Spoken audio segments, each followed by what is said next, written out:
last class when we had stopped our discussion, the last thing that we had discussed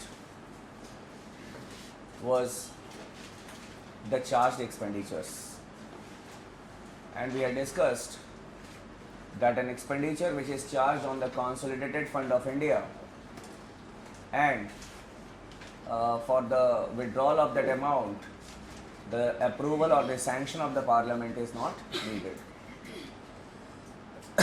We'll start today's class with another financial aspect that the Parliament deals with. It is the budget.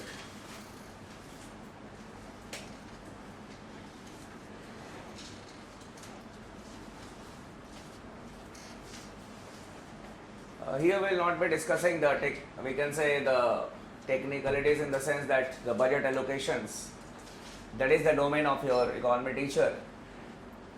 We will be discussing how the budget is introduced and how it is passed in the Parliament. Our constitution is silent on the word budget, and the term that has been used in the Constitution is the annual financial statement. The responsibility has been given to the President by the Constitution that it is his responsibility to see that the annual financial statement is laid in the Parliament. That is what is written in Article number 112 Clause 1, that the President shall lay the annual financial statement in the Parliament. That is there in Article number 112 Clause 1. But the parliamentary practice that we have adopted is that on behalf of the President of India, it is the Union Finance Minister who presents the budget in the Lok Sabha. So the budget speech is given in the Lok Sabha, and simultaneously the budget papers are distributed in the Rajya Sabha. When the budgetary speech is going on, at that point of time, the budget papers are presented in the Rajya Sabha, that this is the budget that is being presented in the Lok Sabha. The speech of the finance minister is in two parts. First of all, he talks about the expenses of the government of India, that what will be the expenses of the government of India in the coming financial year. That is, the allocations which will be made from the Consolidated Fund of India to the various ministries, the health sector, the agriculture, education, defense, science, and if there is a specific project of the government of India under any ministry, if there is any special allocation, that is brought to the notice of the House by the Union Finance Minister. After reading the first part of the speech, that is how much money will be allocated to the various ministries from the Consolidated Fund of India, the Finance Minister reads the second part of the speech. It starts with, now I present before the House the future tax proposals. Why the tax proposals are there? That is the second part of the speech. Because when we talk about the expenses, from where the money will come? From where the money will come? Obviously, taxes have to be imposed. So, in the second part of the speech of the Finance Minister, the future taxation policy of the Government of India is there. What will be the service tax, the income tax slab, if some special discount has been given to women or the old people or not, which commodities will be taxed more. Such type of aspects are there in the second part. And that is why after the budget, when you say that okay, this commodity will become more costly, it means that more taxes have been imposed. This will become cheaper, it means the taxes may have been curtailed. So the budget speech, it contains of two parts, the expenditure part and the revenue part. After giving the speech, the Prime Minister goes, the Finance Minister goes. On that day, there is no discussion on the budget inside the House.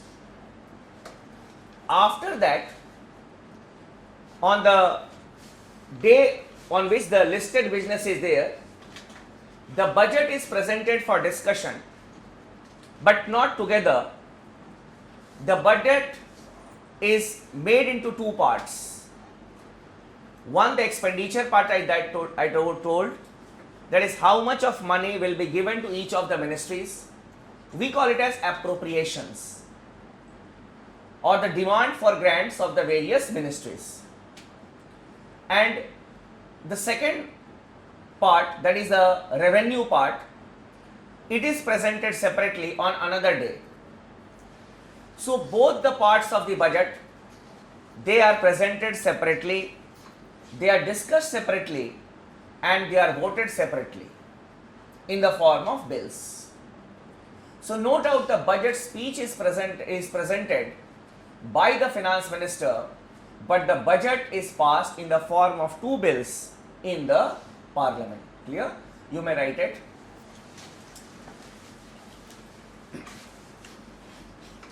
Article 112, Clause 1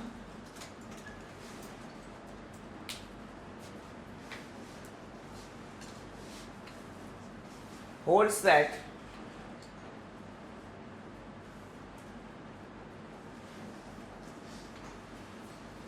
the President shall lay the President shall lay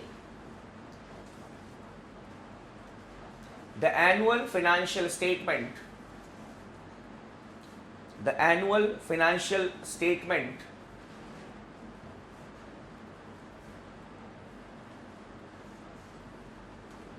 in the Parliament.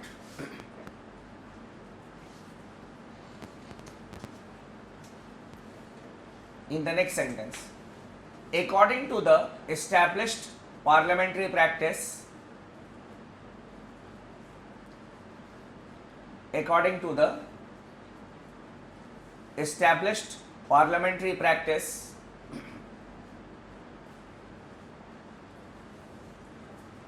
the budget is presented in the Lok Sabha. The budget is presented in the Lok Sabha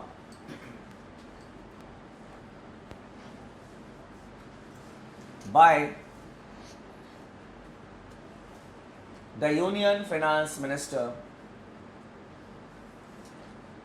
By the Union Finance Minister.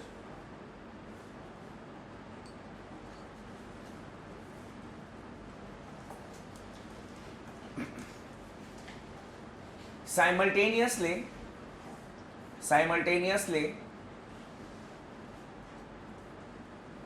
the budget papers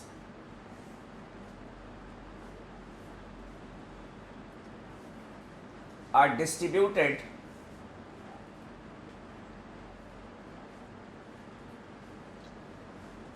in the Rajya Sabha.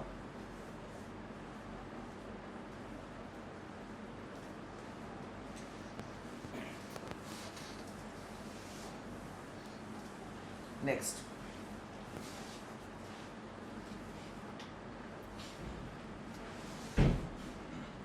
the budget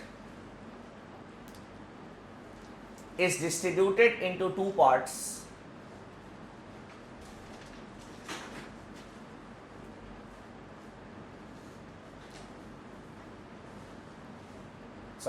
the budget is divided into two parts, not distributed. It was slip of tongue. It was divided into two parts.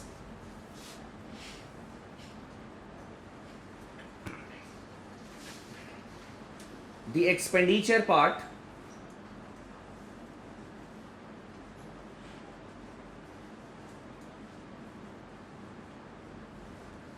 and the revenue part.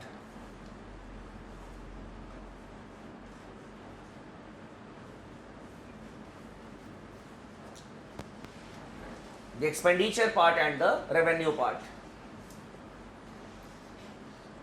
The expenditure part contains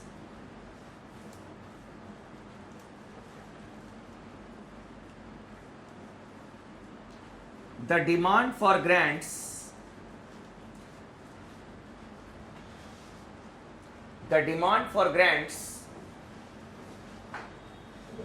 of the various ministries.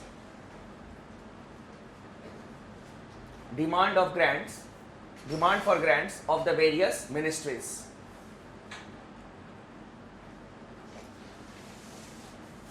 That is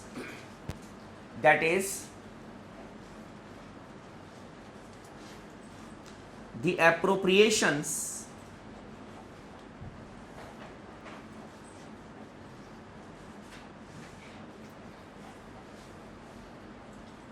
to be made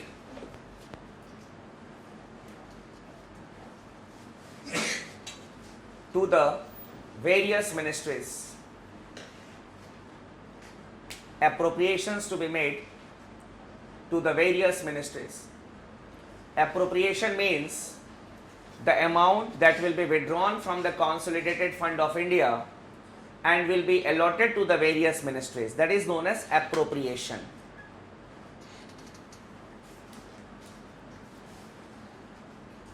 It is known as, or it is presented in the form of a bill known as appropriation bill.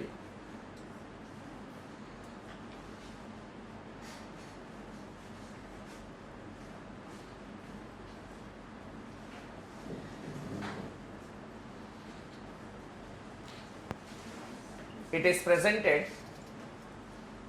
in the form of a bill that is known as appropriation bill.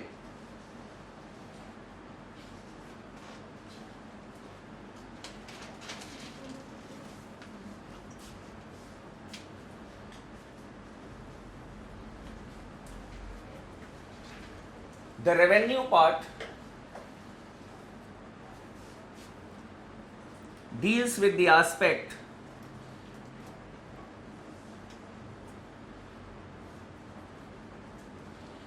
that is how to meet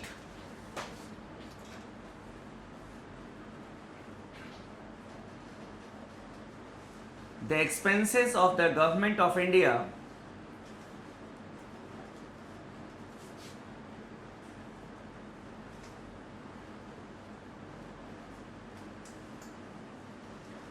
in the coming financial year.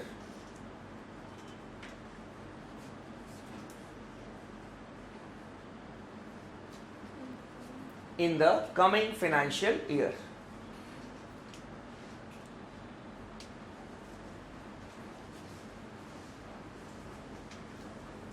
It contains the future tax proposals.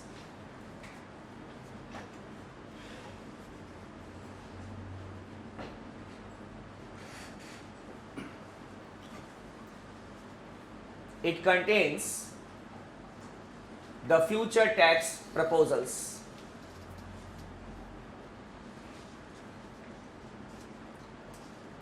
It is known as finance bill.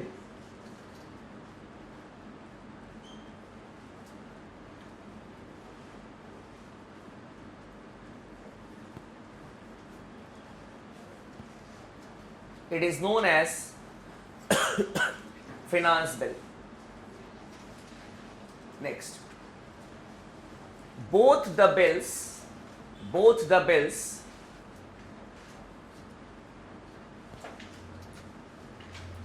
that is the appropriation and the finance bill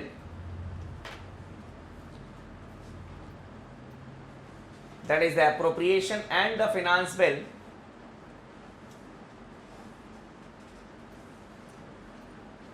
exclusively contains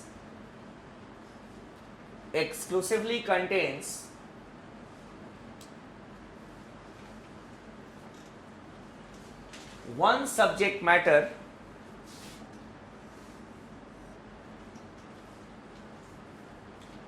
mentioned in Article 110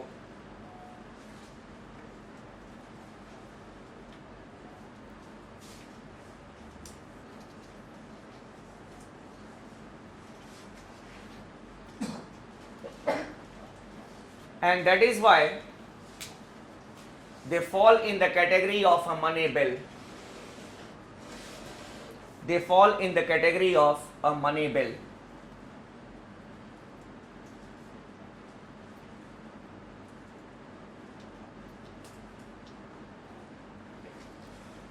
So if we talk about an appropriation bill, if someone asks you what is an appropriation bill, we can say that an appropriation bill is a part of the budgetary process which contains the expenditures of the government of India for the coming financial year, or we can also say that it contains the demand for grants of the various ministries.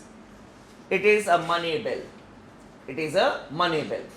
And both the bill, and then what is a finance bill?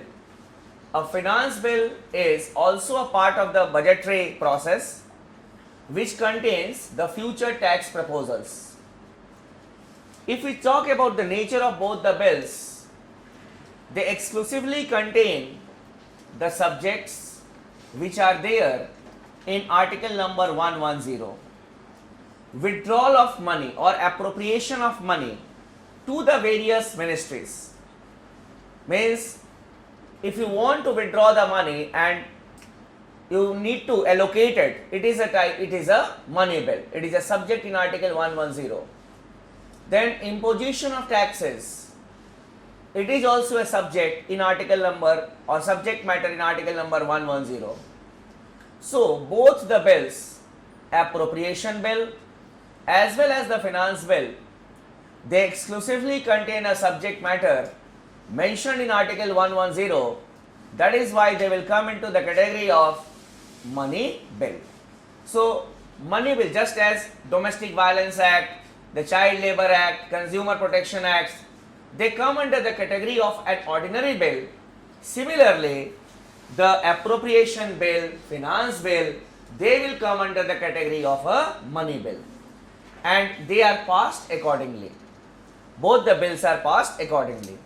That is why the appropriation bill, money bill, finance bill, they are introduced only in the Lok Sabha, and the Rajya Sabha has literally no powers in the passage of the budget. This is the, but we can say the aspects that we need to know in the budget. Now there is another term that we need to know. It is the concept of vote on account.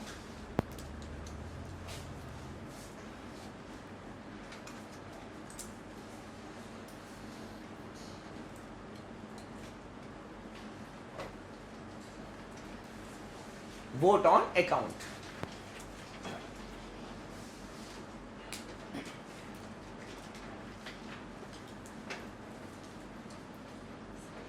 The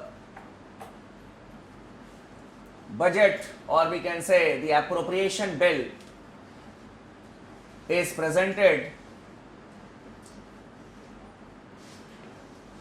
in the month of, we can say, March. After the presentation of the budget, we see the presentation of the appropriation bill in the Lok Sabha, and the appropriation bill is passed in the month of May, or it can be passed in April end. It all depends on the parliament. But the financial year comes to an end on 31st of March, and the new financial year starts on 1st of April, from 1st of April. Now this appropriation bill, it contains the expenses of the Government of India in the coming financial year, that is from 1st of April. This much of allocation will be done to every ministry or department.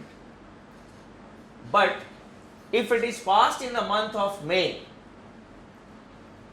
but the financial year starts on 1st of April, but it is passed in the month of May, till the time it is not passed and enacted, what will be the expenses of the Government of India?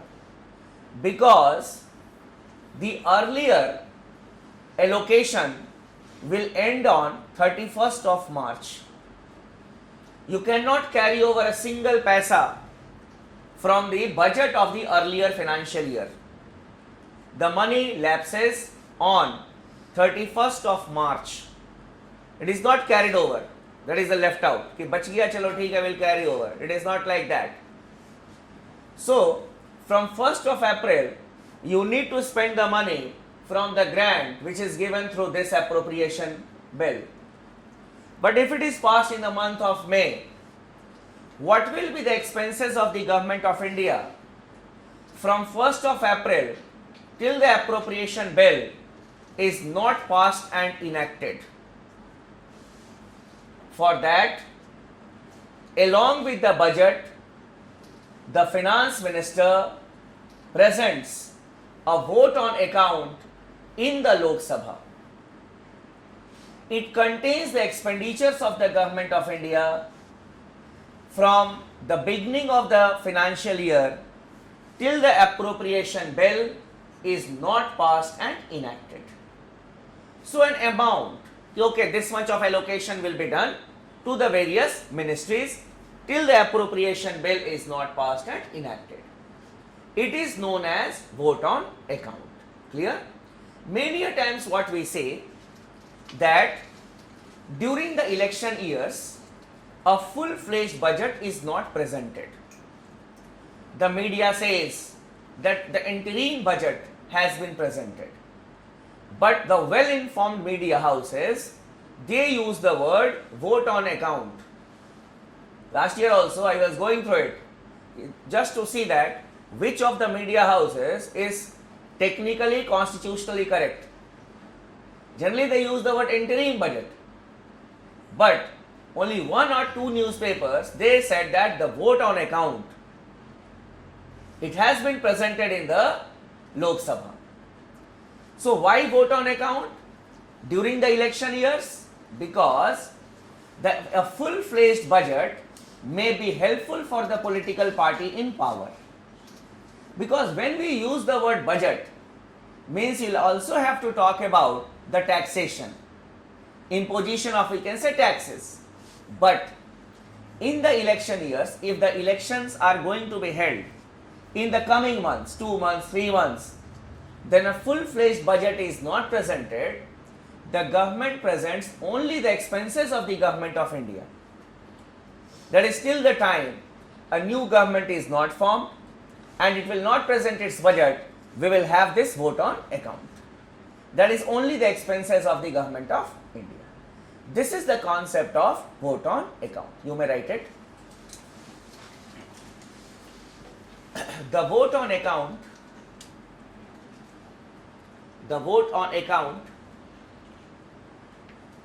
is presented and passed only in the Lok Sabha. Is presented and passed only in the Lok Sabha. It consists of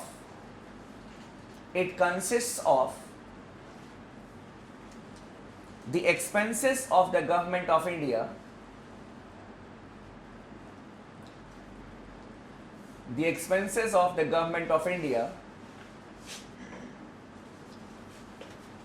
till the appropriation bill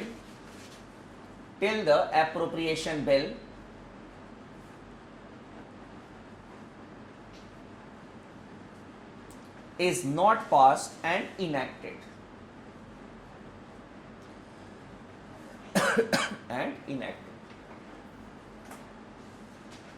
In the next sentence you may write,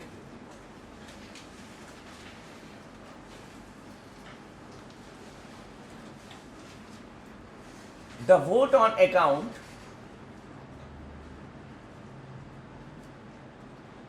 may be presented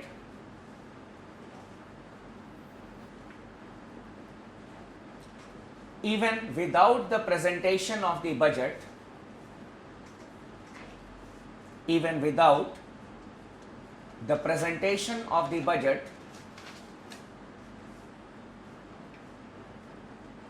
if the elections are due, if the elections are due in the near future, in the near future, because a full-fledged budget, because a full-fledged budget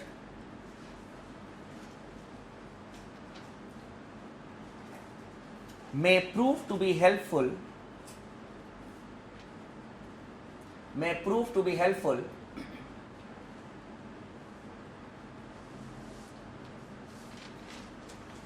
in the budget year,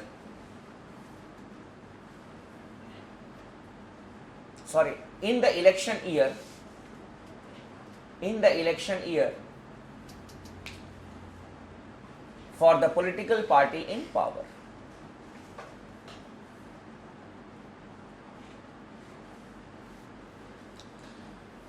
Now there is another term that we need to know. This term is known as guillotine.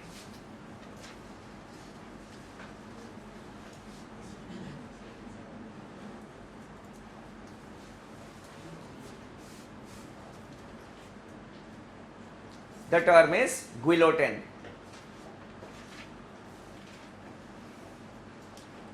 Many a times what we have seen,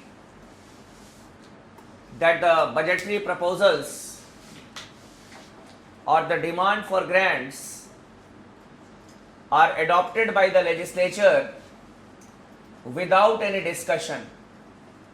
Without any discussion. It is known as guillotine. Sometimes because of the lack of time or paucity of time, there is no detailed discussion on the demand for grants of the various ministries. And what the speaker does on the last day, that is we need to pass the budget. So what he does is that he just reads out the number of clauses, that clause 1, subclause A, B, C, D, E, F, G, H is being put to vote. Those who favor it says ayes, those who are opposed to it says no. Ayes have it, and the House has adopted clause number 1. Without any discussion, without any debate, the budgetary proposals are adopted by the House. It is known as guillotine. Guillotine, whatever the parliamentarians may say, that because of lack of time we were not able to discuss it, that is why we are having guillotine. But guillotine is a negative concept. Guillotine is a negative concept. In the very beginning we had discussed, when we were discussing the deliberative functions of the parliament, that the parliament puts a control over or a check over the executive, and that the most important check is the financial check on the executive. Now imagine the budget clauses of the country are being passed without a discussion. It means that the parliament has no check or over the executive. It is a negative concept, and many a times we have seen it, as we have got disturbances in the Lok Sabha and the Rajya Sabha. So generally what happens, there is an agreement between the government and the opposition that okay, tomorrow is the last day. So basically what we can do is, today we can pass the budget in the Lok Sabha, it will be transmitted to the Rajya Sabha, tomorrow it will be passed in the Rajya Sabha, and at least the budget, let the budget be passed. and then the opposition says, okay, we'll not discuss on it, we'll not debate on it, but we'll vote on it. So basically, this is one of the most negative aspects of the working of the Indian Parliament,